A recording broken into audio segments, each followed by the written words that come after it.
አሁንስ ቅጥር ሰለቸኝ። ረፈደ አረፈደ ጭንቀት፣ በየቀኑ ያለቃውን ትርክ።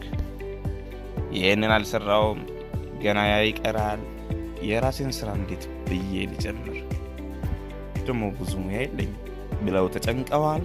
እንግዲያውስ ብዙ አይጨነቁ፣ መፍትሄው እኛ ጋር አለ። ኖቫ ኮዲንግ ስኩል እንባላለን። በዚህ የክረምት ወራት የዘመናችን ውድ የሆኑ ሙያዎች ባለቤት ልናደርጎ ዝግጅታችንን አጠናቀን እርሶን እየጠበቅን እንገኛለን። የኮዲንግ፣ ግራፊክስ ዲዛይን እና የቪዲዮ ኤዲቲንግ ስልጠናዎችን ጥራቱን ከጠበቀ የኮምፒውተር ላብ ጋር። ታዲያስ ምን ይጠብቃሉ? ጀሞ 1 ዳሊና ሞል አንደኛ ፎቅ ቢሮ ቁጥር 18 እና 19 ብቅ ይበሉ። ከፈለጉ በስልክ ቁጥር 0978 77 94 94 ወይም 0925 25 12 25 ሃሎ ይበሉ። ትውልድን ቴክኖሎጂ እንገነባለን።